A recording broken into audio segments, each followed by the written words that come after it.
मुख्यमंत्री हरीश रावत बुधवार को हल्द्वानी पहुंचे, जहां उन्होंने भाजपा को आड़े हाथों लेते हुए कहा कि इस सरकार का काम बस लीपापोती करने का है।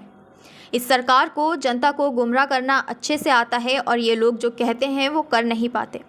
उन्होंने कहा कि हर फ्रंट पर सरकार फेल हो रही है। आए दिन नए घोटाले सामने आ रहे हैं। अभी एक नया घोटाला स्किल डेवलपमेंट को लेकर सामने आ रहा है कि किस तरह फर्जी आधार कार्ड बनाकर छात्रों को कौशल विकास प्रशिक्षण दे दिया गया और अकेले कोरोना काल में करीब 55,000 छात्रों को प्रशिक्षण दे दिया गया, जिसकी जांच की जानी चाहिए।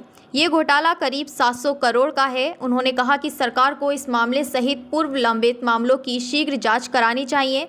उन्होंने यूनिफॉर्म सिविल कोड के सवाल पर कहा कि अलग अलग राज्यों में अलग होना गले से नीचे नहीं उतर रहा।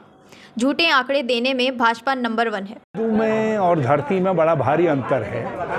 शब्द जब निकल रहे हैं तो लग रहा है कि बर्तन छोटा पड़ रहा है, और धरती पर जब देख रहे हैं तो कुछ नहीं दिखाई दे रहा है, बल्कि जो पिछली सरकारों ने किया था, हमारी सरकार ने किया था, इन 6 वर्षों के अंदर वो सब ध्वस्त हो रहा है। हर फ्रंट पर सरकार जो है एक इनहेरेंट अंतर्निहित कमजोरी का शिकार दिखाई दे रही है। मंत्रीगण विभाग काम करते दिखाई नहीं दे रहे हैं और मुख्यमंत्री केवल लीपापोती करते दिखाई दे रहे हैं, जो चिंताजनक है। नाम यूनिफॉर्म सिविल कोड, क्या ये लॉ उत्तराखंड का अलग होगा, गोवा का अलग होगा, मिजोरम का अलग होगा, बिहार का अलग होगा, मध्य प्रदेश का अलग होगा? यदि यूनिफॉर्म है तो फिर मोदी जी और अमित शाह जी को मालूम नहीं है कि यूनिफॉर्म सिविल कोड बनना है?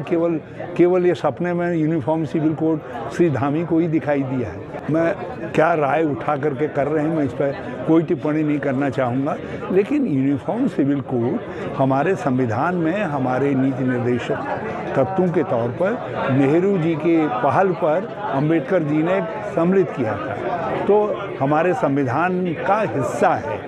और यदि उस पर कोई पहल करनी है तो केंद्र के स्तर पर पहल होनी चाहिए। आप राज्यों में करके आप कॉमन सिविल कोड का जो आत्मा है उसी को मार दे रहे हैं, फिर कॉमन कहाँ रहा? फिर तो हर राज्य का टुकड़ा कानून हो गया। तो श्री धामी क्या टुकड़ा कानून बना रहे हैं या यूनिफॉर्म सिविल कोड बना रहे हैं? और यूनिफॉर्म सिविल कोड बना रहे हैं तो फिर मोदी जी और अमित शाह जी और लॉ मिनिस्टर जो आज के हैं मेघवाल, कि वो जो है क्या कर रहे हैं, जौ छिड़क रहे हैं, कुछ और काम। ये सारा झूठे आंकड़े देने में भाजपा और भाजपा की सरकारें सिद्धहस्त है, और ये कुहासा हटेगा, एक दिन ये भ्रमजाल टूटेगा, सत्यता सामने आएगी, इसका मुझे भरोसा है। तो स्किल डेवलपमेंट से लेकर के जितनी ऐसी पायनियर योजनाएं इन्होंने घोषित की हैं वो सब कहीं धरती पर नहीं है।